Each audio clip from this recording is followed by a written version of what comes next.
Time और tense, समय और काल। यह वॉल्यूम बी है।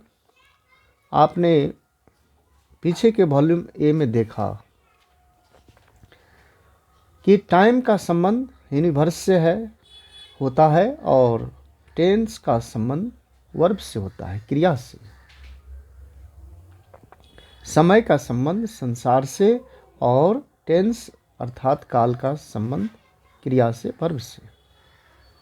तो आप यहाँ देख सकते हैं टेंस के बारे में लिखा हुआ है कि टेंस का संबंध वर्ब के बदलते हुए रूप से या वर्ब से होता है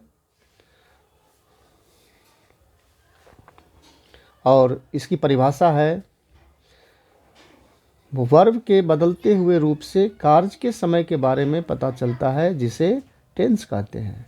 तो इस परिभाषा में दो तीन बातें हैं, उससे देखना है। वो पहली बात है कि वर्ब के बदलते हुए रूप और बदलते हुए रूप से कार्य और फिर कार्य का समय, और जो पता चलता है वो समय, तो फिर उसे ही टेंस कहते हैं। तो आप देखिए किस तरह से वर्ब के रूप बदलते हैं, फिर उससे कैसे कार्य होता है और फिर उससे किस तरह का समय स्पष्ट होता है, तो फिर वह टेंस बन जाता है। आप यहाँ देख सकते हैं वर्ब्स 5 फॉर्म्स ऑफ वर्ब। ये वर्ब के जैसे इट एक वर्ब है, तो इट के ये बदलते हुए रूप हैं। Eat, ate, eaten, eating, eats. तो भी 1 2 3 4 5 में है, तो ये वर्ब अपने बदलते हुए रूप में है। और तो ऊपर लिखा हुआ था कि वर्ब के बदलते हुए रूप, आपने यहाँ वर्ब के बदलते हुए रूप को देख लिया। अब दूसरी बात यह है कि बदलते हुए रूप से कार्य, तो बदलते हुए रूप से ये किस तरह का कार्य हो रहा है। Eat, eat, ate, eaten, eating, सब में खाने का ही कार्य हो रहा है।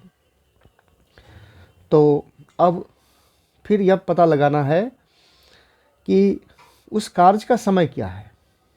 तो कार्य का समय क्या है, आप इसे देख सकते हैं। जैसे इट मीन्स खाता हूँ, ये कार्य हुआ खाने का।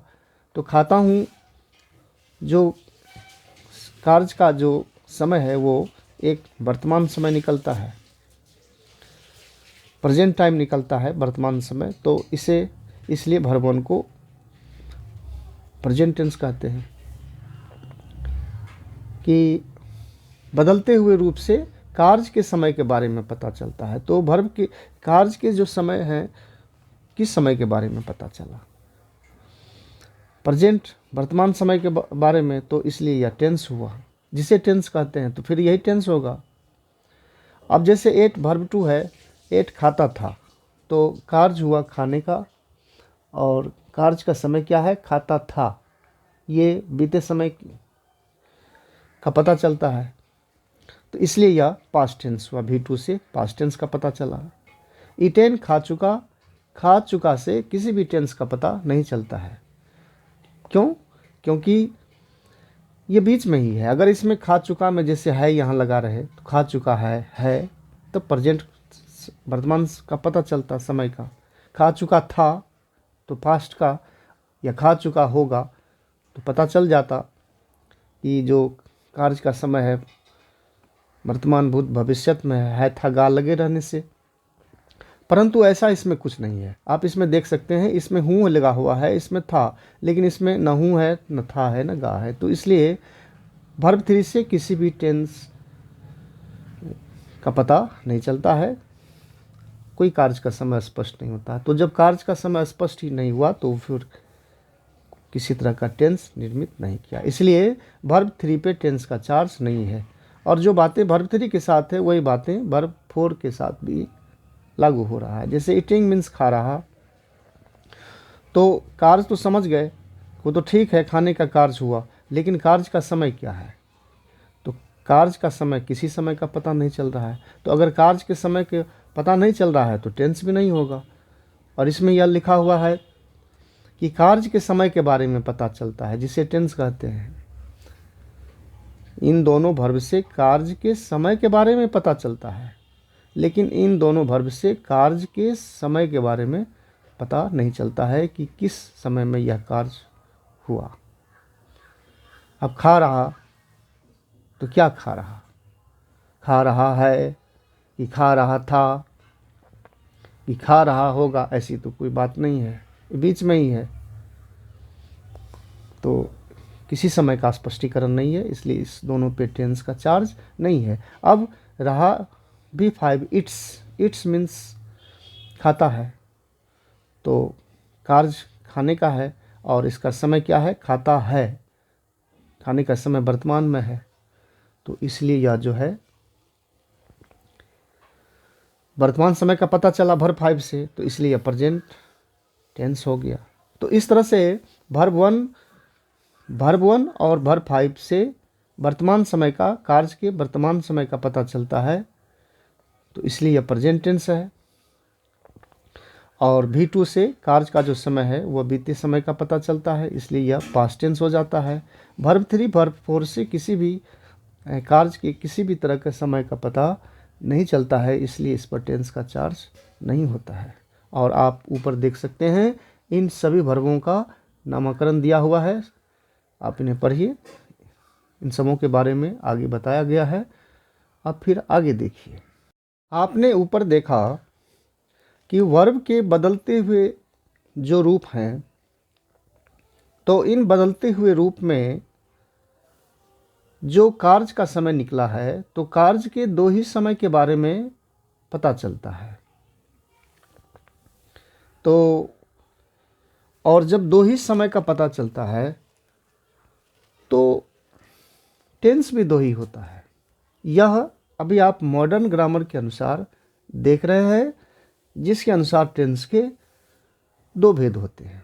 बाद में दिखाएंगे कि ट्रेडिशनल ग्रामर के अनुसार टेंस के कैसे 3 भेद कर दिए गए हैं। पहले आप इसे देखिए। तो आपने टेंस की परिभाषा के अनुसार देखा कि जो वर्ब है, वर्ब के बदलते हुए रूप हैं, उनसे जो कार्य हो रहा है, कार्य का समय, तो कितने समय का क्या क्या पता चला। आपने देखा कि वर्ब 1 और वर्ब 5 से जो कार्य हुआ, उस कार्य का जो समय हुआ वो वर्तमान का पता चलता है।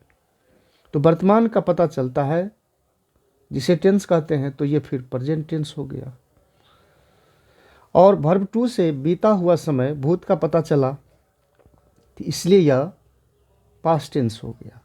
अर्थात वर्ब 1 वर्ब 5 से प्रेजेंट टेंस का बोध हुआ और वर्ब 2 से पास्ट टेंस का बोध हुआ। तो अब तक दो ही टेंस आया, प्रेजेंट टेंस और पास्ट टेंस।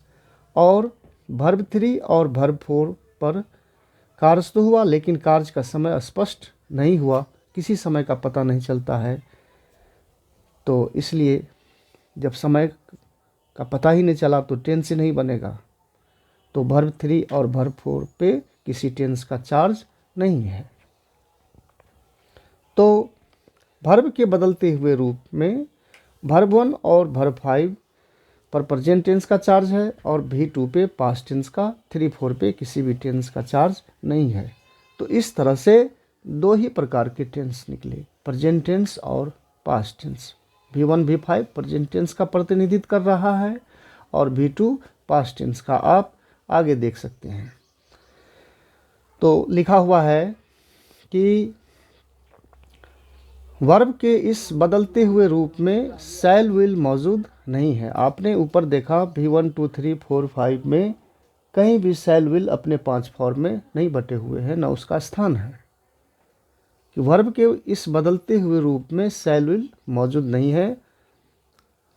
अतः अंग्रेजी में फ्यूचर एक टाइम होता है, वर्ब नहीं होता है।